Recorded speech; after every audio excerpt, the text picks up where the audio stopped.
Kaya pala ganon, mga kababayan yung nangyari. Dali-dali siya, mga kababayan, na bumalik pa Pilipinas. Hapon pa sana yung flight, pero pinili niya. Nagdesisyon si Digong na umaga na lang, hoping na makakabalik sa bansa at makakadiretso siya sa Davao. Ito naman po yung bago naming product na binibenta online. iGlow Serum, whitening po siya. Tingnan ninyo yung epekto sa aking anak na architect before and now. Yung mga inquiries po ninyo, dumiretso na lang kayo sa kanyang Facebook account, Riz Maravillas.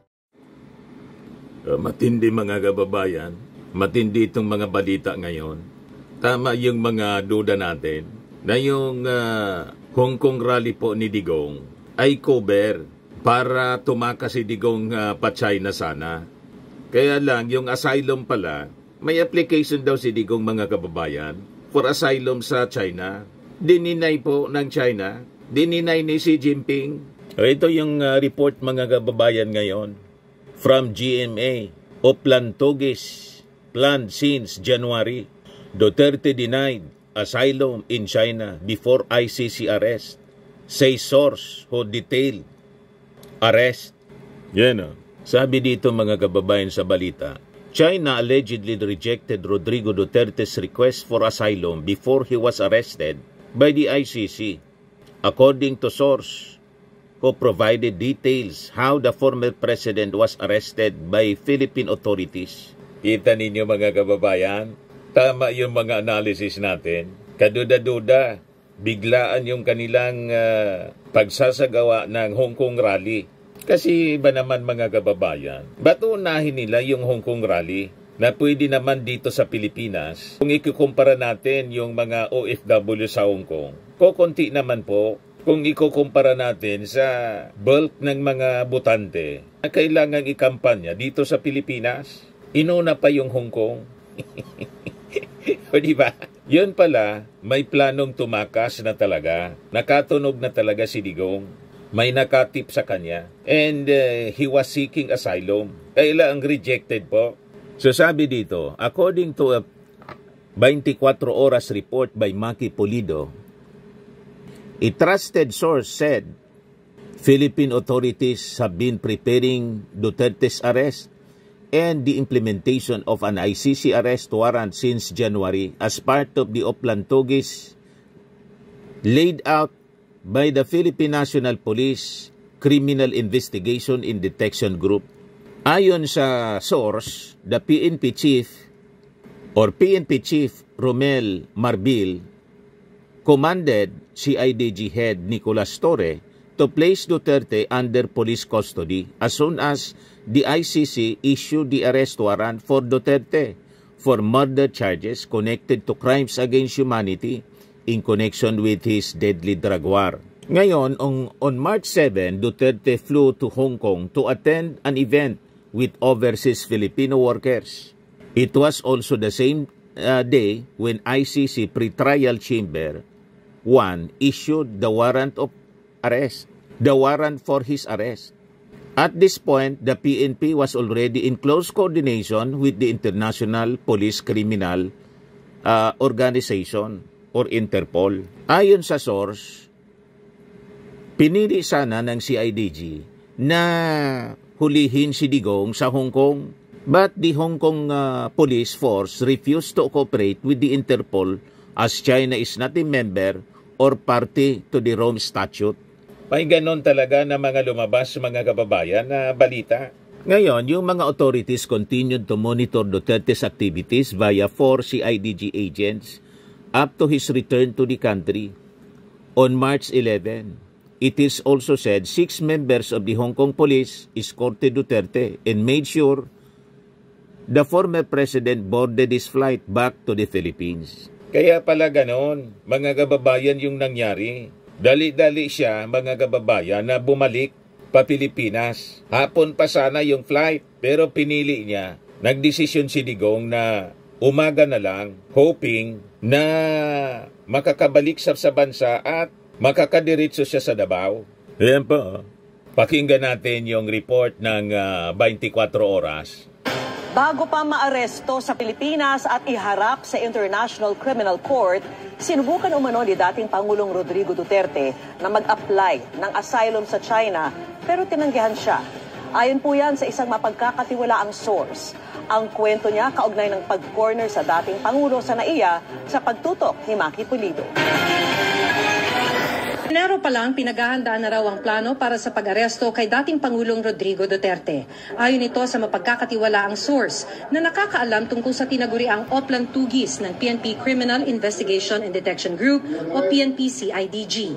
Ang utos umano ni PNP Chief Romel Marbil kay CIDG Chief Nicolas Torre, aarestuhin si Duterte sa oras na lumabas ang warrant of arrest mula sa ICC.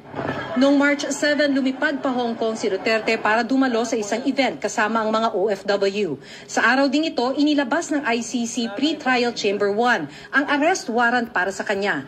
Sa puntong ito, may close coordination na ang PNP-CIDG sa Interpol o International Police Criminal Organization. Gusto raw sana ng PNP-CIDG na sa Hong Kong na arestuhin si dating Pangulo Rodrigo Duterte. Pero ayaw daw makipag-cooperate ng Hong Kong Police sa Interpol. Hindi miyembro o state party ang China sa Rome Statute. Para mamonitor ang galaw ni Duterte habang nasa Hong Kong, binuntutan siya ng 4 na CIDG agents hanggang noong March 11 nang lumipad pa uwi ang dating Pangulo. Ayon pa sa ating source, 6 na Hong Kong police din ang nagbantay kay Duterte para tiyaking sumakay siya sa kanyang flight.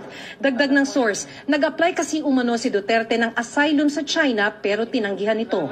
Sabi pa ng source, 5 ang confirmed booking noon ni Duterte pabalik ng Pilipinas. Sa Pilipinas naman, naghahanda na ang PNP-CIDG.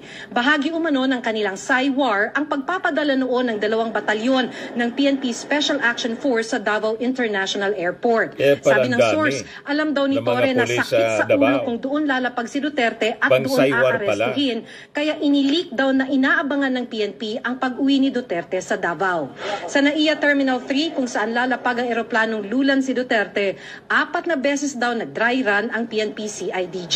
Prinaktis pati kung paano sasabihin kay Duterte ang pag-aresto sa kanya. Dineploy ang 60 tauhan ng PNP-CIDG at 20 PNP staff. Hiningi rin ng PNP-CIDG sa pamunuan ng NAIA na sa boarding gate 116 ng NAIA Terminal 3 iparada ang eroplano. Ito raw kasi ang pinakamalapit sa elevator patungong exit sa tarmac kung saan naghihintay na ang mga coaster. Kaya paglabas ni Duterte ng eroplano, idiniretso na siya at mga kasama niya sa coaster na naghatid sa kanila sa Villamor Air Base. Sa gilid na ng runway ng airport, dumaan ang coaster patungong Villamor at matapos ang 12 oras, isinakay ang dating Pangulo sa chartered plane patungong The Hague sa the Netherlands. So yan ang nangyari mga kababayan. Kaya pala siya ganon. Kaya diniritso na siya dito sa coaster ng PNP. Nilaglag mga kababayan si Digong. Maging ng China, dininay yung kanyang application for asylum. Yan o. Pakinggan natin itong sinasabi ni Larry Gadon. Alam na namin na may possibility na magtaguso sa China. Para mamonitor ang galaw ni Duterte Hong Kong, binuntutan siya ng 4 na CIDG agents hanggang noong March 11 nang lumipad pa uwi ang dating Pangulo. Ayon pa sa ating source, 6 na Hong Kong police din ang nagbantay kay Duterte para tiyaking sumakay siya sa kanyang flight. But on Friday evening, na lumabas yung warrant, nalaman na rin ni Jinping and through the Interpol. Okay. So, Parang, hindi pwede. Meron kami na-receive din na report na merong 10 bedroom na naghihintay sa kanya sa China. Na ang report din sa amin is it could be bought. It could have been bought by yung mga Chinese friends niya na, na yung mga nakinabang doon sa COVID, yung nakinabang sa mga Parmali. Billion-billion kasi ang napunta sa kanila eh. So, at the time, hindi pa na-issue yung warrant. So, ganun pala mga kababayan yung nangyari. Kaya pala, nag-decide na lang siya na bumalik. And maybe yung plano ni Digong, magtago na lang kung saan dito sa Pilipinas. Maybe doon sa Mindanao, mag-ala Pacquiao siya. Susugal na lang siya mga kababayan. Hindi nangyari. Talagang yung destiny mga kababayan niya ay mapanagot. sa pamamagitan po ng ICC. And maybe that's the reason why sa mga statement po ni Sara Duterte, hindi na siya umaasa po na makakabalik pa ang kanyang tatay sa Pilipinas. And in fact, yung statement ni Sara Duterte sa kanyang online press con, move on na lang daw po tayo. Medyo mabait po si Sara. Ayan sabi sa report ng Inquirer, BP Sara admits possibility Father Rodrigo Duterte might not return to the Philippines. Pakinggan natin yung kanyang sinabi kanina. Sa totoo lang, wala talaga akong nararamdaman. Hindi ako galit, hindi ako disappointed. Nothing at all. Kasi pointless naman na mag-harbor ako ng feelings about what happened. Hindi na siya maibabalik. Hindi na mababalik si Pangulong Duterte sa Pilipinas. So what we should do as a country is move on from what happened. No? What will we do as our ways forward as a country and as a people from what happened? Magalit man tayo, walang papupuntahan yung galit natin. So we should move forward from what happened, and the country should decide, the people should decide saan ba tayo papunta. She is resigned to the fate ng kanyang tatay, mga kababayan, na malamang lifetime na siya doon sa kamay ng ICC, mga kababayan, para panagutan yung kanyang mga nagawa in relation sa kanyang war on drugs. Ngayon, si Harry Roque, mga kababayan, nag-react na sa hindi pagpili sa kanya bilang isa sa mga abogado ni Digong. Wala man na niya kung magagawa kung hindi siya pinili ni Sara. Yan sabi niya. Bahala po pumili ang presidente. Pero ako po, kung ayaw ni BP Sara at gusto ni BP Sara, iba ang mag-represent, ma'am, that's your call. Ito si Harry Roque. Pakinggan natin yung sinasabi niya. Ang Presidente Duterte. Pero ako po miski ako'y piliin ni Presidente Duterte, kung ayaw ni BP Sara at ang gusto ni BP Sara, mas iba mag-represent. Ma'am, that's your call. Hindi ko naman pagpipilitan ng sarili ko, at kung ako ay i-request ni PRRD, importante rin na i-endorso ako at i-request din ako ni VP Sara. Kasi nga, alam niyo naman ang kwento ng buhay ko, no? Talaga namang ako'y tagasunod ni VP Sara, susunod ako sa sasabihin ni VP Sara. At yan po ay walang halong kaplastikan. That's true. Kita nyo nga, sumunod ako sa kanya sa Unity, ano nangyari? So susunod ako kung ano ang sasabihin niya sa akin. Bagamat, nung nag-usap kami, yun ang napakasakit, mga kababayan. Si Digong, nilaglag ng China. Si Roque, nilaglag ni Sara. Sana pupunta ngayon, nasira yung buhay ni Harry Roque sa kakadepensa kay Digong. Tapos biglang nilaglag ni Sara. Diba? Mga kababayan, talagang napakasakit. Pero that's life. So yan lang po, mga kababayan, yung ating short video ngayon.